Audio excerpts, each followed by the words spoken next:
Twisting twisters down at... If you like what you see here, please donate to ModernPagan.tv. Just go to our website, www.modernpagan.tv, and look for the donate button. We appreciate your contributions to keep ModernPagan.tv on the air and on the internet. And now, back to live ModernPagan.tv.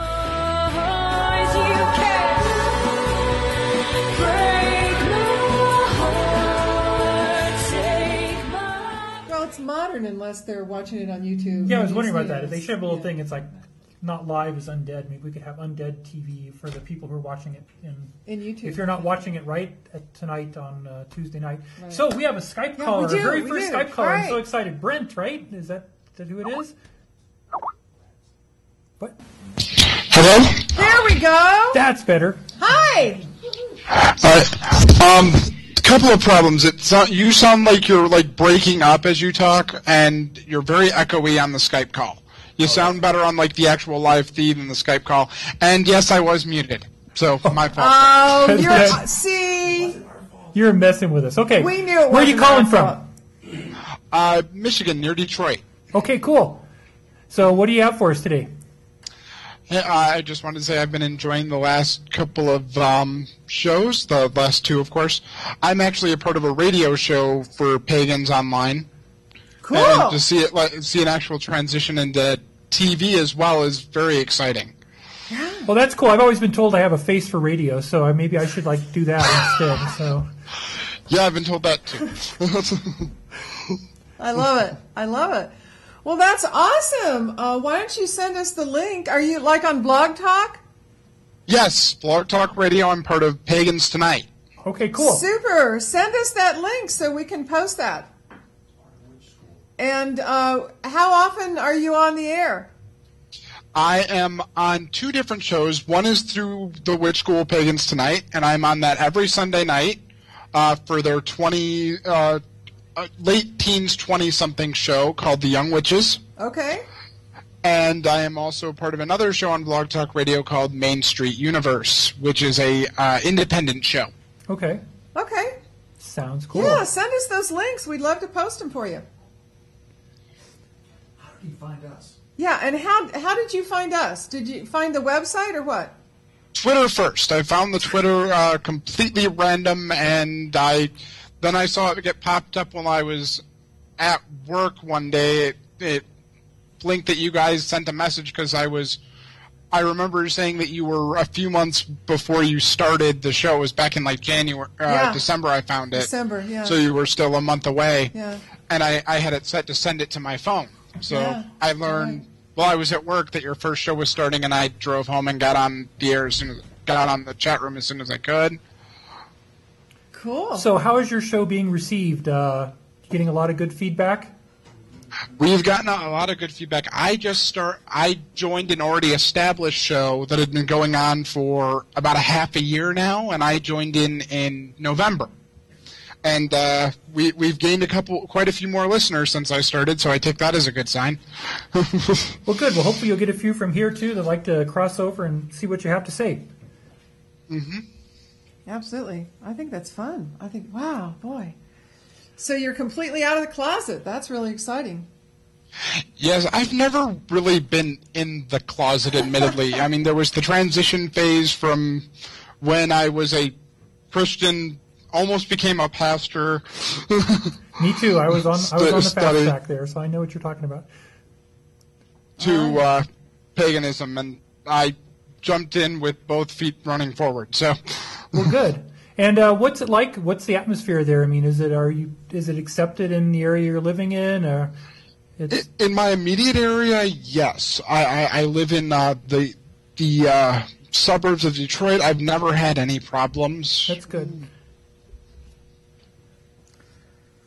Well, great. All right. Well, it's good to hear from you, and yeah, thanks for Skyping in. Yay! And like I said, send us your information, and we'll connect. Yeah. Yep.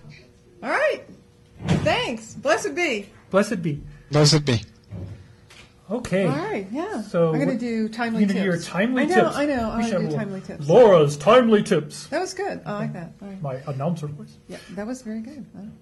I think a lot of people in January plan on doing New Year's resolutions. Yeah. Right. And I think because of our society right now, a lot of those New Year's resolutions have to do with like weight loss. Mm-hmm. Would you think that was? I think so. I mean, where I work is right across from 24-Hour Fitness. I swear, on January 1st, there was not a single parking place. I mean, it was like before it was like maybe 20 cars, and then January 2nd we came in for inventory, and the whole parking lot was filled. So I'm sure that's a thing that gets going. And what I really like is that they park really close to the door, so they can go in and exercise. Yeah, at least mine doesn't have like an escalator going up to it or anything. I've seen that too. It's like.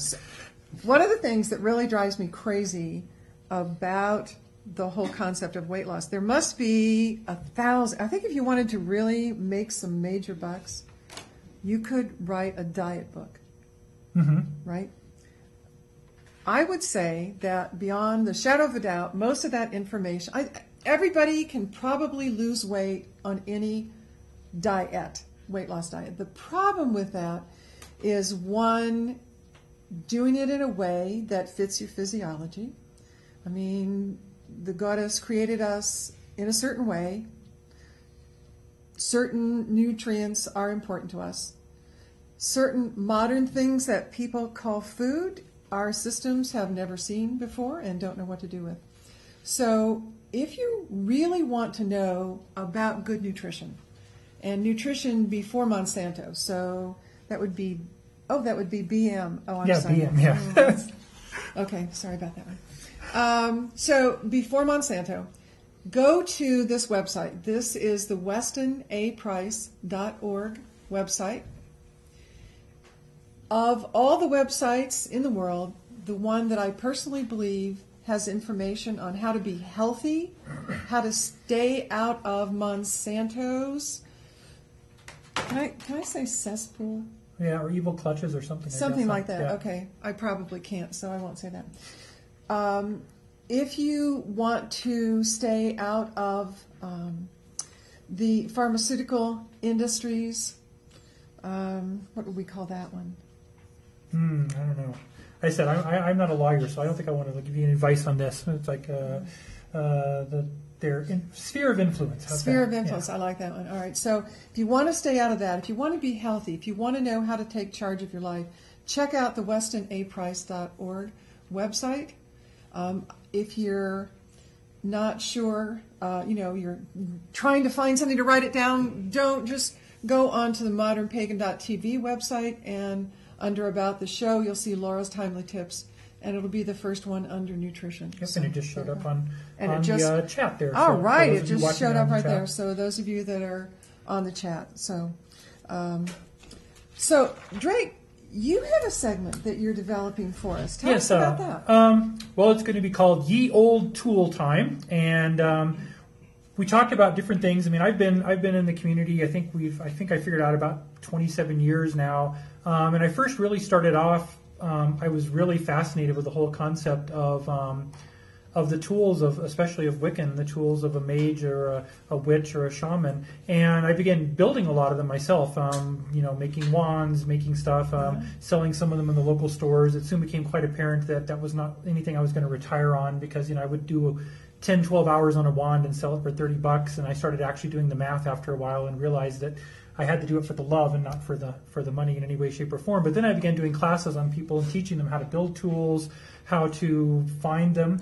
And you got to admit, when I first started doing this back in the early 80s, there wasn't a knife store in every mall. Right. I mean, finding my first tool was really hard. Right. So it's one of those things I think it'd be really fun to look at the tools, look at what the Wiccan ideals of tools, and also some shamanic tools. I was really been pulled more towards shamanic stuff than ritual magic tools in the long run, and just how you go about making them, charging them, doing stuff like that. I'll be quite honest, one of the things that I've heard over and over again from people, usually if I'm doing a tool class, I'll maybe have 10, 12 people in the class, and I'll have one guy who says, a true mage doesn't need tools to perform his craft. And it's like, well, that's really true, actually. you don't need tools. I mean, I remember, I think I was in 4th grade, we were doing basic physics, and one of the things is the definition of tool, and I remember writing this down. A tool is a device used to make work easy. That was basically what we had to learn, and work was the expansion of mass to bring about a certain thing. It's the same way. You can dig a hole with your hands. We were given nails. They aren't really good. We've evolved past the point of needing them for cutting open meat or anything. But we can dig a hole with our hands and do it. Ripping bodies. Yeah. But it's much easier to dig a hole with a little spade, and it's even easier with a shovel and even easier with an end loader. So the idea is tools are not a crutch. Tools You used are to not... build end loaders? Yeah, we used to. I used to build them Wow. out of wood, yeah, actually. I'm impressed. But Okay. the whole idea was that the tools aren't there as a crutch. They aren't there to make you say, oh, if I don't have an athame, I can't cast a circle. But the whole idea is tools are there to make the whole magical life easier. And also, there's a whole concept that magic is all about getting your head in the right place. The most important tool, as Granny Weatherwax would tell us, is our headology, our brain. And there are times when